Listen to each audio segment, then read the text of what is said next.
Welcome to Communicate to Lead, the podcast that empowers leaders and aspiring leaders to communicate with clarity and impact. I'm Kele CEO and successful entrepreneur, and your host for today.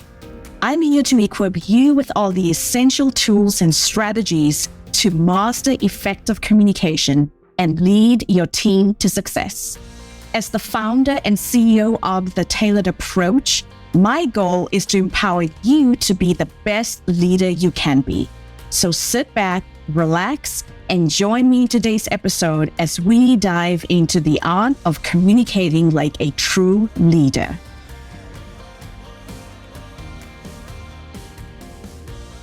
Who am I to be teaching these talented women anything about leadership communication? What if someone asks a question I can't answer? What if they realize I don't deserve to be on that stage? Those thoughts raced through my mind last year as I sat in my hotel room the night before facilitating a workshop for women leaders in HR.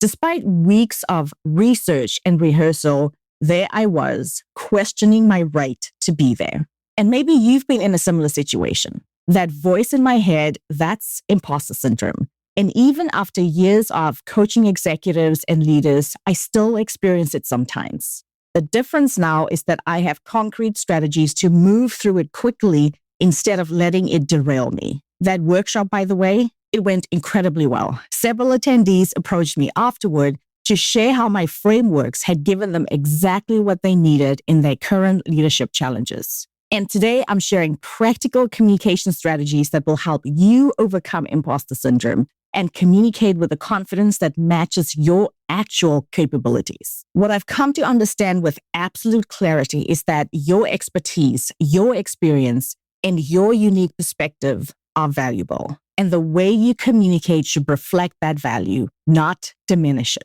Let's dive in. Before we get into the strategies, let's make sure we're clear on what imposter syndrome actually is. Imposter syndrome is that persistent feeling that you've somehow fooled everyone into thinking you're more competent than you really are. And you fear being found out as a fraud, despite evidence of your competence and accomplishments. It's not occasional self-doubt. It's a chronic pattern of attributing your success to external factors like luck, timing, or others' mistakes, rather than your own abilities and hard work. And if you're experiencing this, you are far from alone. Research suggests that imposter feelings are incredibly common across professions and demographics. A review in the International Journal of Behavioral Science found that an estimated 70% of people feel or experience imposter feelings at some point in their lives. What's particularly relevant for our conversation today is that these feelings can be even more pronounced in high-achieving women and underrepresented groups. Research has shown that systemic factors like workplace bias and lack of representation can intensify imposter feelings, particularly for women in leadership roles and women of color who may not see many others like themselves in similar positions. Researchers have identified 5 common types of imposter syndrome. See if you recognize yourself in any of these. First, there's the perfectionist. This type sets excessively high goals and feels like a failure when they fall short in any way. Even 99% success can feel like a failure to the perfectionist. That, my friend, used to be me. And I can confidently say that is no longer me. I am a recovering perfectionist and I am working to no longer let this type of imposter keep me down. And so here is the next imposter, the expert, who feels they need to know absolutely everything before starting a project or speaking up. They are constantly seeking more certifications or knowledge before feeling qualified. Then there's the natural genius who believes that competence means getting things right on the first try. If they need to put in an effort or make mistakes during learning, they feel completely inadequate. And that is your natural genius. Then next up, we have the soloist who feels they must accomplish everything independently. Asking for help feels like proof they are not qualified for the role. And finally, the last one is the superwoman or superman who pushes themselves to work harder than everyone else to prove that they belong, often leading to burnout. Now, How does imposter syndrome specifically show up in your communication? Here are some telltale signs to look out for. Habitual hedging with phrases like, I'm not sure if this is right, but, or this might be a stupid question, but. Another one, over apologizing for taking up space or having needs. And using minimizing language like just and only when describing your contributions. And here's another one, attributing your ideas to others or failing to claim credit for your work, or speaking in a higher pitch or at a faster pace than you normally would. And lastly, having difficulty accepting compliments or you find yourself deflecting praise. Take a moment to reflect. Which of these communication patterns do you recognize yourself? This awareness is the first step towards change. There's a fascinating relationship between how we communicate and how we perceive ourselves. Our words don't express our thoughts. They actually shape them. When we consistently use confident language, we begin to feel more confident. Conversely, when we habitually undermine ourselves verbally, we reinforce those negative self-perceptions. I like to think of this as the confidence feedback loop. Your internal beliefs influence how you communicate, and then how you communicate reinforces those beliefs, creating either an upward or downward spiral. Let me give you an example. Imagine you are in a meeting and you have an idea. If imposter syndrome is driving your communication, the conversation in your head might go something like this. The idea probably isn't that good. Someone has probably already thought of it. I should keep quiet. Maybe I should say something. Okay, I'll share it, but I'll make sure everyone knows that I'm not totally confident about it. So that's what's happening in your head. And what you end up saying out loud could look something like this. I'm not sure if this makes sense, but what if we tried approaching the project from a different angle? It's probably not the best idea, but I thought I'd throw it out there. Even if your idea is brilliant, you've already discounted it before anyone else could evaluate it. And that is simply by how you communicated your idea. And when you communicate this way repeatedly, you create a perception of yourself as someone who isn't confident in their own ideas. But the real damage happens internally. Each time you communicate this way, each time you doubt yourself, you are essentially telling yourself, my ideas are invaluable. I'm not qualified to contribute at this level. You are reinforcing your imposter syndrome. Now let's contrast that with communication behaviors that build authentic confidence. Speaking with deliberate pace and thoughtful pauses, using declarative statements rather than phrasing ideas as questions, taking ownership of your expertise and ideas, accepting compliments with a simple thank you, acknowledging your limitations honestly, but without self-deprecation, and lastly, asking questions from a place of curiosity rather than insecurity. These communication patterns project confidence to others, and they actually help you internalize your value over time. This is what I call the amplification effect. How you communicate either amplifies your imposter feelings or diminishes them. So what's the good news? Well, since communication is a behavior you can control, you have the power over the cycle. Even on days when you don't feel confident, communicating as if you are helps interrupt the imposter syndrome cycle. It's not about faking it till you make it. It's about aligning your communication with the reality of your capabilities rather than with your imposter fears. Okay, let's get into the practical strategies you can implement immediately to transform how you communicate when imposter syndrome strikes, because it happens to the best of us. The words we choose matter immensely. The first step is becoming aware of the undermining phrases that have crept into your vocabulary. Here are the most common ones I hear from coaching and workshop clients. Just, as in, I just want to check in, or I just have one comment. Another one, I think maybe, which signals uncertainty. I'm not sure if this is right, but, which preemptively discounts your contribution. Another one, which is apologizing for taking up space. Sorry, but this might be a stupid question, but labeling your question as stupid before even asking it. And lastly, does that make sense? where you seek validation after every single point you make. Here are some confident alternatives you can use to help you sound more confident and ensure that you are rather on an upward spiral. When you catch yourself saying, I just want to check in, shift it to, I'm checking in about the project status. Replace, I think maybe we should consider with the more definitive, I recommend we consider the following. Transform, I'm not sure if this is right, into a confident proposal. One approach we could take is, and then share your proposal. Rather than saying, sorry to bother you, express appreciation with, thank you for your time. The phrase, this might be a stupid question, undermines your credibility before you even ask. So rather try, I'd like to clarify something instead. And finally, break the habit of asking, does that make sense after every point? Invite engagement by asking, what are your thoughts on this approach? Here's a quick exercise for you right now. Think of a phrase you commonly use that might be undermining your authority. How could you rephrase it in a more confident way? Pause this podcast for a moment if you need some time to think about it. Got it? Great.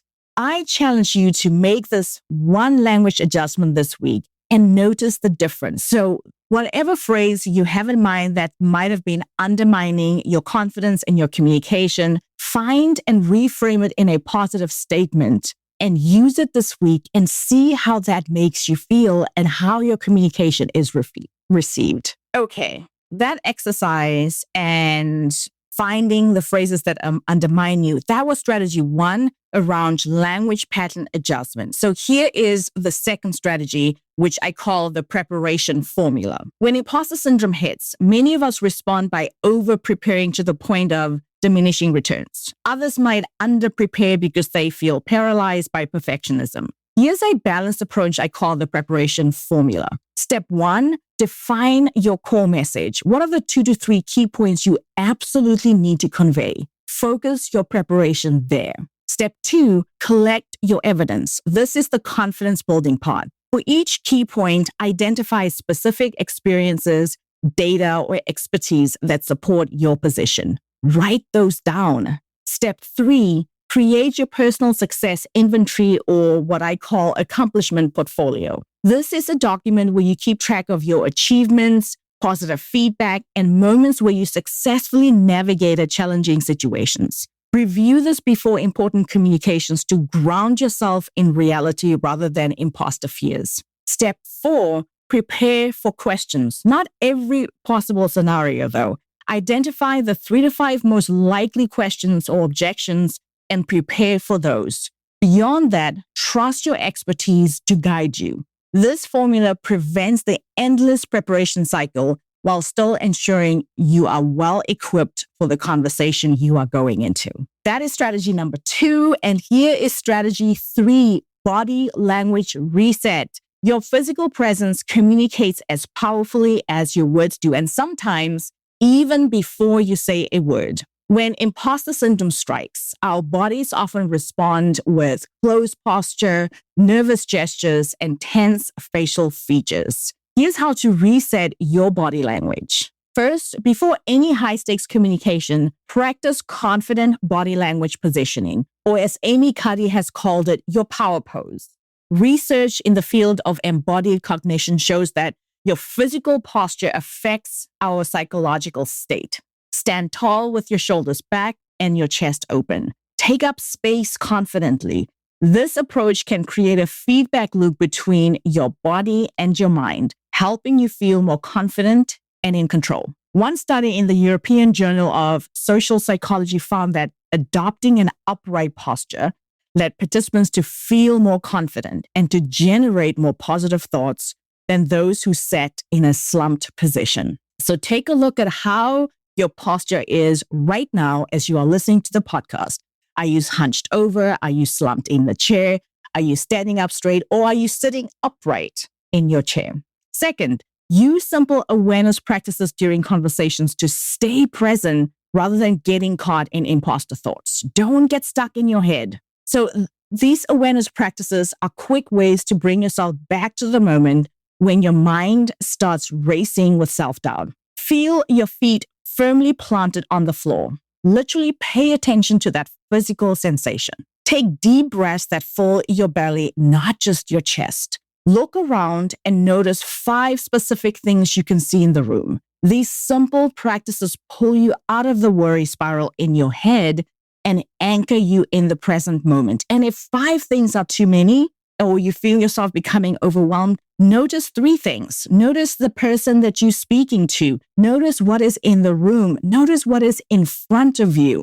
These simple practices will help you get unstuck, get out of your head, and bring you back to the present moment where you can respond thoughtfully rather than reactively. And lastly, third, pay attention to how you use your voice. When we are feeling like an imposter, our voice often gives us away. We speak in a higher pitch, we talk too quickly, or we tend to trail off at the end of our sentences. Try speaking in your natural lower register. We all have one. And deliberately slow down your pace and maintain a steady volume all the way to the end of your sentences. Recording yourself on your phone can be an eye-opening experience for spotting these patterns and practicing a more confident speaking style. That, my friend, was strategy number 3. And here is the final strategy number 4, strategic vulnerability. This might surprise you, but one of the most powerful antidotes to imposter syndrome is strategic vulnerability. And the key word here is strategic. There's a crucial difference between transparency that demonstrates leadership and self-sabotage that undermines it. Strategic vulnerability means acknowledging limitations or gaps in a way that demonstrates self-awareness and confidence. For example, instead of saying, I have no idea how to do this, you might say something like, this is a new area for me and I'm actively learning. I'd appreciate your insights as I develop this skill. Here's a simple framework for asking for help in a way that demonstrates your leadership. 1, acknowledge the specific area where you need support. 2, connect it to your broader expertise. 3, be clear about what you are asking for. And number 4, express appreciation. Here's an example. I'd like your perspective on the technical specifications of this project. While I've led similar initiatives and understand the business objectives clearly, your engineering expertise would ensure we are covering all our bases. Could you review the section specifically? Your input would be greatly appreciated. This approach demonstrates confidence in what you do know while being straightforward about where you need support. Okay, let's look at how to implement these strategies in common scenarios where imposter syndrome tends to flare up. Scenario 1, where you have to navigate conversations that might feel like they are beyond your comfort zone. So here's the scenario. You are sitting in a meeting surrounded by colleagues discussing a specialized topic where you have limited expertise. The conversation flows with technical terms and industry jargon that others seem to grasp effortlessly. As the discussion circles to you, that knot in your stomach tightens. Imposter syndrome whispers, you don't belong in this table. Everyone will realize you are out of your depth the moment you open your mouth. Here's how you can apply a strategy. First, anchor yourself physically before contributing. Feel your feet firmly planted on the floor. Take a deep, controlled breath and straighten your posture slightly. This physical reset interrupts the fight or flight response that imposter syndrome triggers. When you jump into the conversation, frame your contribution with phrases like, from my perspective, or based on my experience with. This acknowledges your unique viewpoint while implicitly recognizing there are multiple valid approaches. Transform what feels like a knowledge gap into a strategic advantage by asking thoughtful questions. Could you elaborate on how that framework applies to our current challenge? Or you could say something like, what factors were most influential in reaching that conclusion? Questions framed from curiosity position you as thoughtfully engaged rather than uninformed. When faced with topics beyond your current expertise, maintain your professional presence with responses like, that's an interesting point. I'd like to consider that further and circle back. Or, I appreciate your perspective. Let me explore that angle and follow up with you. And lastly, you could say, "Thank you for bringing that up. I'll need to look into that more deeply before responding." These responses maintain your credibility while giving you space to expand your knowledge before the next interaction. Scenario 2, presenting your accomplishments. Here's the scenario. The spotlight is on you. Whether you are sitting across from your manager during a performance review, responding to an interview question about your greatest accomplishments, or you are introducing yourself at a networking event, these moments require you to articulate your worth. Your imposter syndrome whispers that highlighting your achievements sounds like bragging, or worse, that your achievements aren't even significant enough to mention. Here's how you can apply the strategy. Review your success inventory or portfolio before the conversation. Focus on impact rather than effort. This initiative resulted in a 15% increase in team productivity, rather than "I worked really hard on this." Notice the difference between those two. Use data and specific examples to back up your statements. Accept compliments with a simple "thank you," followed by one detail about what made the achievement possible. And lastly, eliminate qualifiers like "lucky" or "happen to be in the right place." None of that. That is scenario 2. Scenario 3, standing firm when you are challenged, because we know in the workplace at some point we are going to be challenged. That's the expectation. This is how we grow. This is how we make our workplaces even better. So this scenario, we all know, sometimes it happens in an instant. You finish presenting your carefully crafted proposal when a colleague raises their hand and points out a significant flaw in your reasoning. Or perhaps you're leading a team meeting when someone questions your approach with unexpected criticism. Your heart races, your palms feel sweaty, and that familiar voice of doubt floods in. Imposter syndrome doesn't whisper now, it is shouting. They have finally discovered you are a fraud. Everyone in the room can see you don't belong here. Instead of listening to that imposter syndrome shouting at you, here's how you can apply the strategy instead. Take a breath before responding. Separate the content of the criticism from your emotional reaction to it. Acknowledge valid points. That's an important consideration. And then share your perspective. Ask clarifying questions if needed.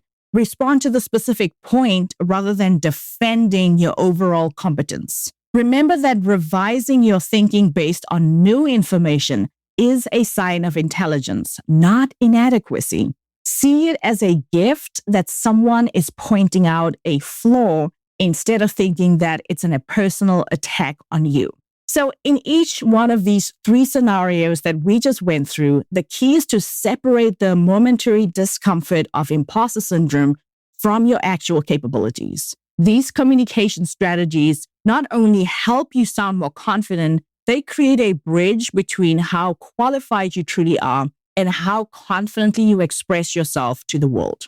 As we wrap up today's episode, let's review the key strategies we covered today. Adjust your language pattern to eliminate undermining phrases. Use the preparation formula to build confidence without over-preparing.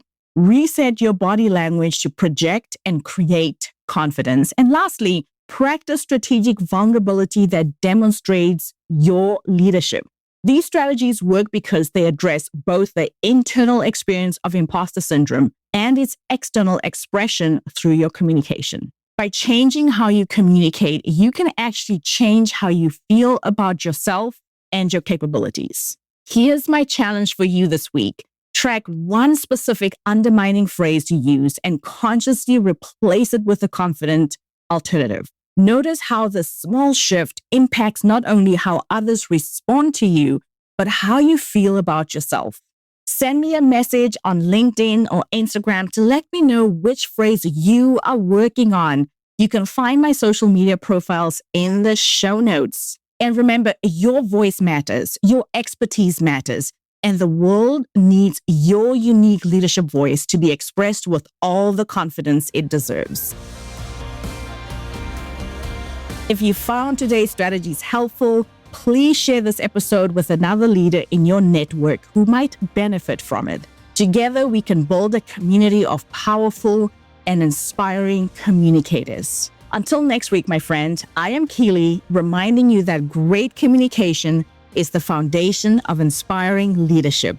Keep learning, keep growing, and remember to communicate to lead.